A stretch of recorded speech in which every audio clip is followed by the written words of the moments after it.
So this is the, as I say, rhododendron border. I said I wasn't going to go in, but I think I'll go in just to show you the size of some of these huge rhododendrons we have. We've also got a nice collection of camellias as well. We've got some really, really big specimens growing really well up here.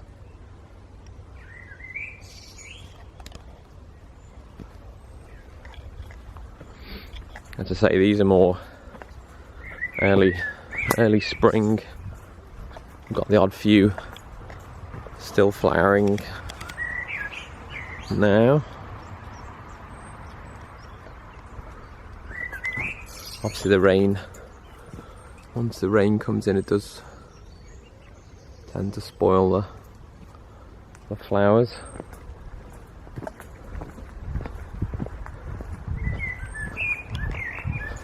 So one of the jobs is to go through and refresh all the bark mulch. Got a really nice climber growing through.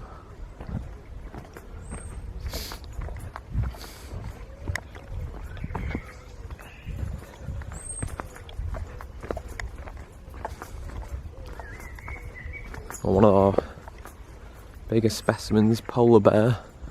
Again, as I say, it's not really the time for rhododendrons. You see the odd few flowering through. I have quite a nice mature collection of magnolias around and about the area too, which is really nice display. Some really nice birches as well. Some more really nice cornus cousas as well, growing really, really well. It's almost like a firework of flowers.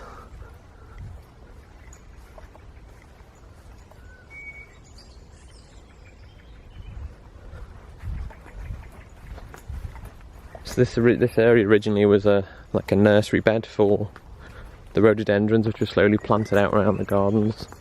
Now it's quite a spring-focused woodland garden. As I say, that's a shame, some of the flowers have gone over on this cornice. Some really nice Acer sangucacus. So we've been working through Louise. This is Louise's area. She's been working through because unfortunately, again with COVID, the area was left to its own devices for a large portion of the time. So we've been going through, and unfortunately once an area is left for a period of time, the weed population builds up, but we've been Louise is doing a great job so far of trying to get it back on its feet. Some really nice, interesting plants. Corydalis flexuosa. Some really interesting spring plants which flower a bit later on as well. A really nice collection of trilliums, which is definitely worth coming back to see. Lovely cornice again.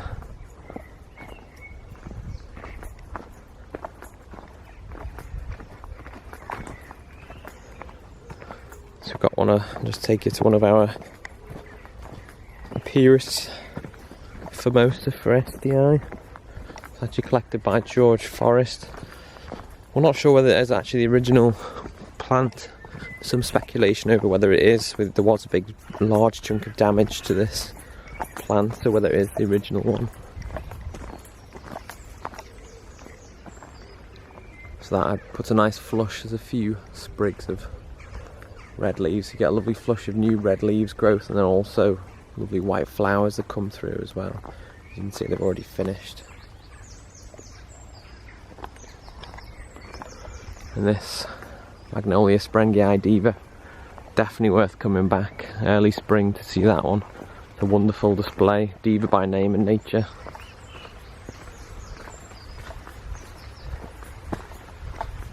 As you can see, a few rhododendrons still in flower. Just battling the rain here. Chose not to wear waterproof, that was clever.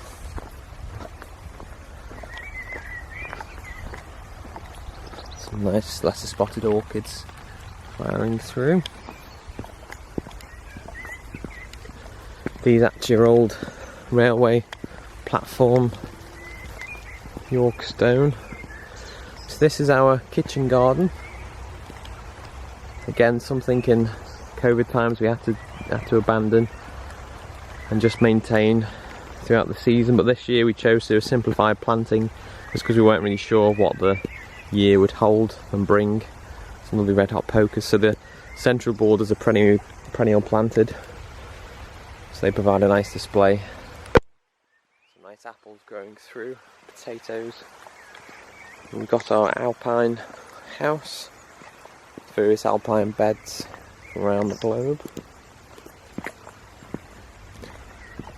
We have our volunteers back helping look after our alpine house collection. We've also got a backup house as well.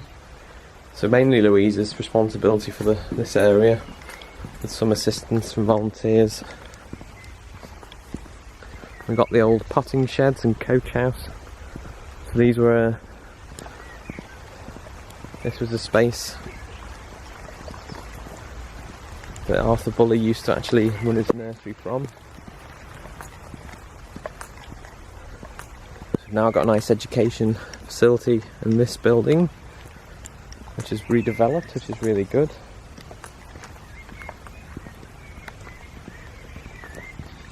We've got the permaculture garden as was, so this is now looking after by Wirral Evolutions once they fully return.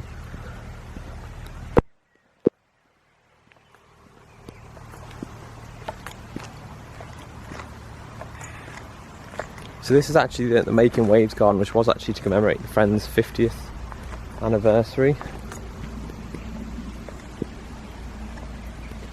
But it's actually a space that's potentially earmarked for a new glasshouse site. It's obviously a long-term wishful project, which is in our master plan. So we'll see how things go. We have some chickens as well, not many at the moment, we've lost a few. Again, just due to staffing, we've chosen just to keep the numbers low at the moment. So this area has basically been simplified for now to help us manage the area. And we'll reopen with some picnic benches with a bit of a display also. So I'll say the abatis borders, so Ian's just doing a good job of continuing to maintain what we've got until we go for the full redevelopment. So these are a spark on what we used to have. Nice herbaceous lawn.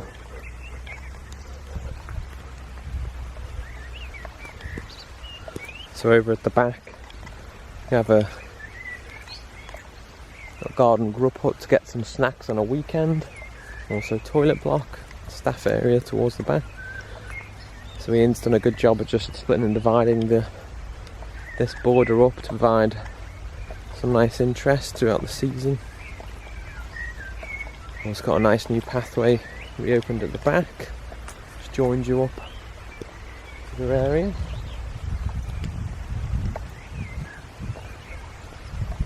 Just take you through to the Azalea Walks now, which is looked after by John. Does a really good job. The area. John's actually just tipped the point of 30 years at Ness, so 30 years of dedication.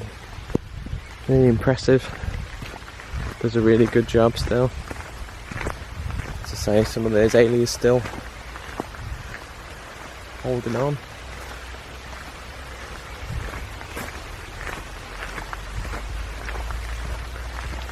The gravelled section of the Azalea Walks. We've reopened this grass pathway to submerge you into the azalea planting, which I think is a great reopening. Some interesting plants we've discovered as we've gone through as well, which has been really nice. These lovely Bejersias, one of my favourites. Got all different forms, the podophyllum, Aeschylofolia, and Pinata as well further round. Lovely cornus growing away.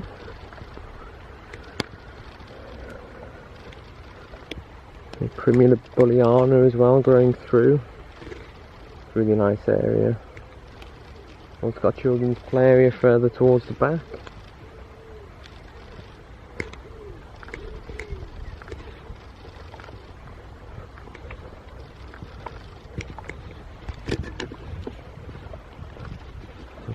through the grass pathway.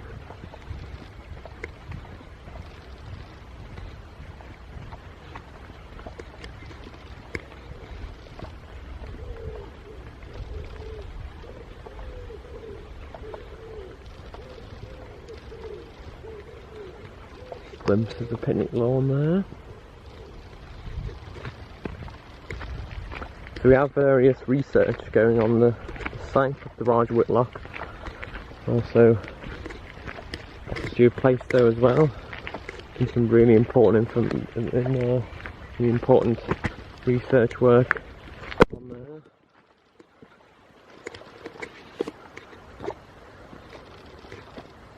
So this usually houses our toy tractors.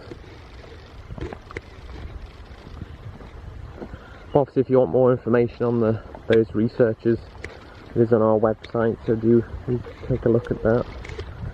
We've got quite a lot of involvement from the university's research side, so that was really good to see. This is obviously the play area. We have actually got a scheduled new redevelopment of the play area, which is going to be quite garden focused, plant hunter focused, which will be really nice. Again, a bit of a pause for various COVID reasons.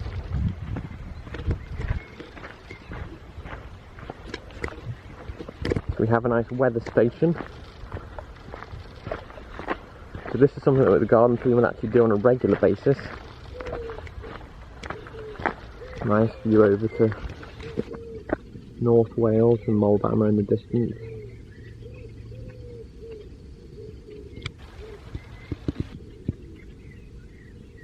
A really nice sunset through the season, so that's really nice to see.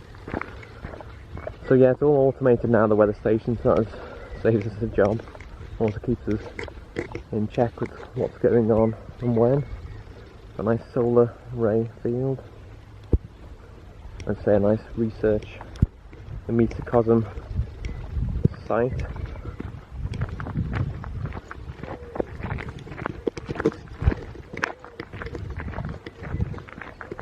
Quite nice natural meadow, some nice lupins growing through, and nice cow slips as well, earlier on in the season. We've got a nice new no glue adhesive-free build, which is part of the project. That provides a bit of an outdoor lab for the team.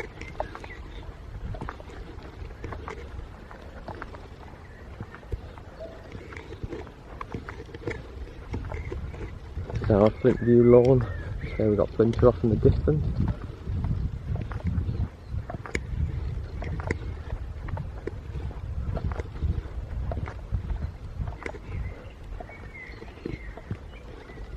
So this is the project, nice information board that we got from the team here.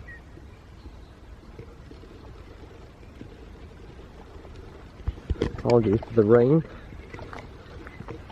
Wasn't scheduled. I'm still battling on. So this area quite heavily planted with our former ex-botanist Hugh McAllister. Basically at one point given free roam to plant his collection out around the boundaries, but actually we've now got quite a really interesting collection of all sorts really, a lot of birches, as say sorbus and various others from all over the world. This area is looked after by Jess and Warwick and some volunteers. They do a really good job. Just here the train line, that's the Wales to Bidston line. There is talk of electrifying it, but we'll see if that ever takes off. So this is actually our perennial wildflower meadow. There's nice benches you can take a load off and enjoy the area. As I say, nice view over to Wales, quite a nice peaceful spot in the gardens.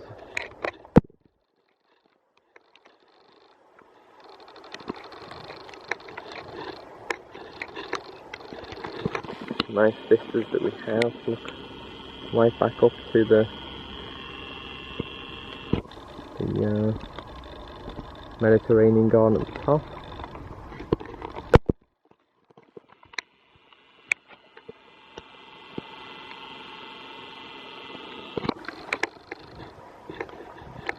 Just take you through and show you some of our bamboos that we have. Hopefully the camera and the light work together on this one.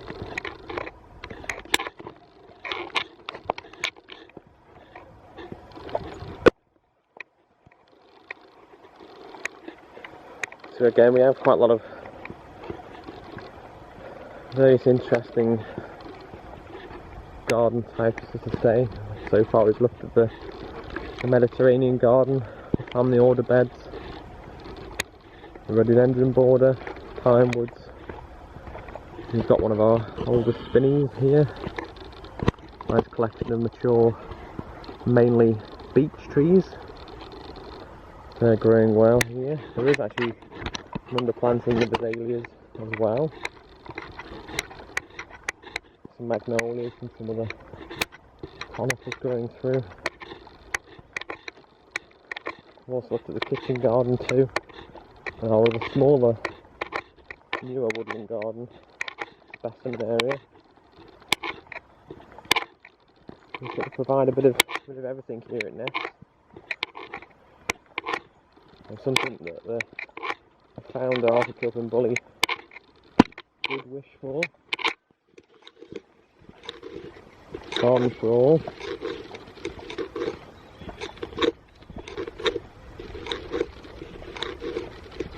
Really nice, mature bamboos growing through.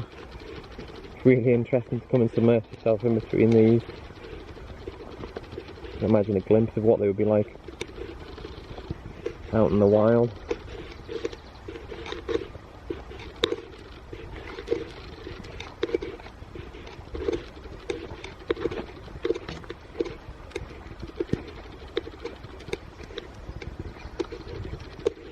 Quite a lot of forms of belinda through here.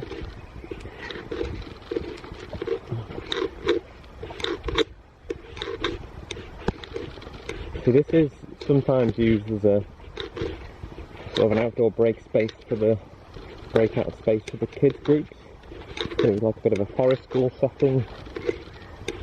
That's off up to the left. Again, the school that's currently postponed. Would hope to reopen soon. Rain is really coming down now, so hopefully it doesn't ruin the video too much.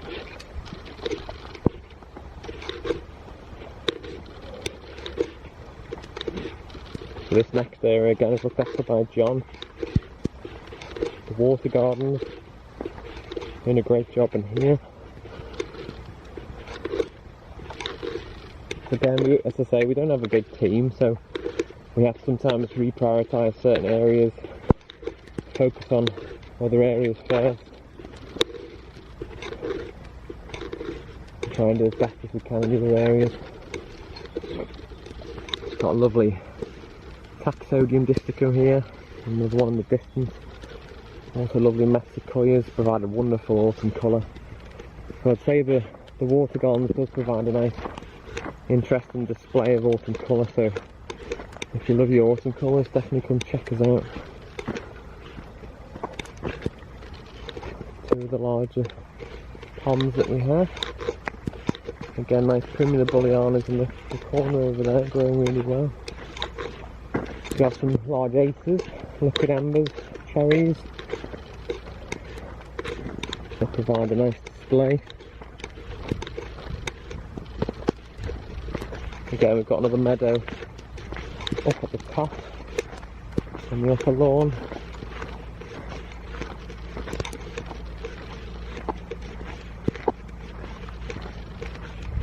Just coming up to the rock garden now.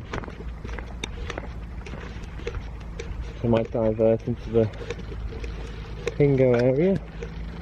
Kind of a prehistoric garden. A take on it, not an actually design one as such, but a nice representation of what would be. Just pointing Nose tail.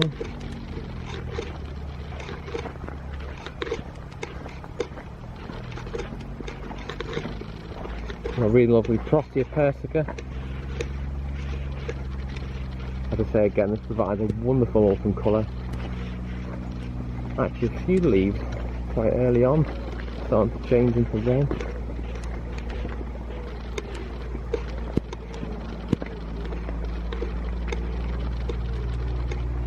The waterfall we have there is unfortunately issues with the pump, but we hope to get it back up and running shortly, which shouldn't be too far in the distance. Gunnerer, manicarta, one of my favourites. Trying to get you a snapshot.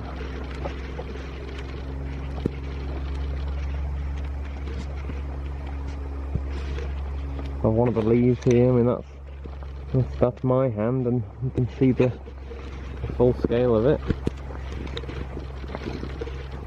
Nice ranunculus there. There you are.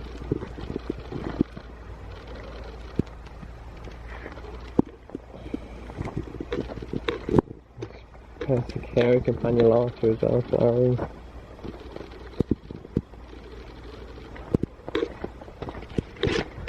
So the rock garden is actually one of the original and first features of Ness. It used to feature a rose pergola. I think it was on this top path. And again, the rock garden's gone through various stages of redevelopment. Quite a lot of perennial, herbaceous perennials at the moment. Still obviously with the alpine planting growing through as well. I'll take you through. Again, the lovely Azalea growing really well here.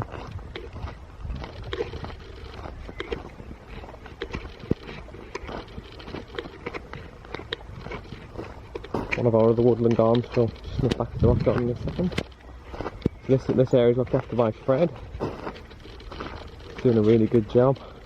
A lot of new planting, quite a botanically focused planting. Nice some botanical specimens from the botanist over there.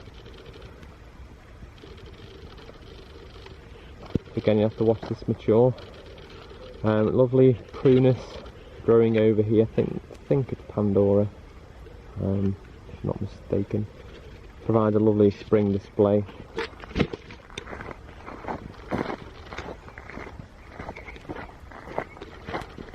We have a nice stream system which runs from the top of the rock garden all the way down, follows the pond line as well.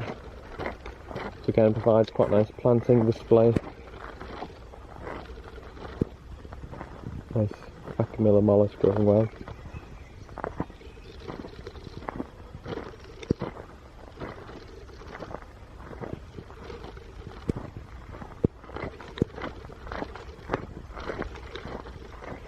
Did start life out as a dwarf conifer bed. Obviously a lot of dwarf conifers do actually grow through to become quite large.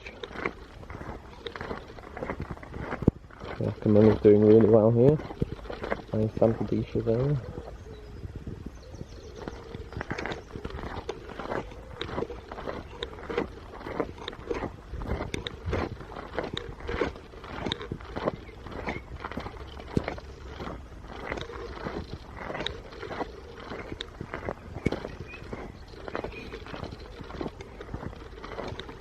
This is actually what we call the bulb lawn. It's a nice interesting display throughout spring.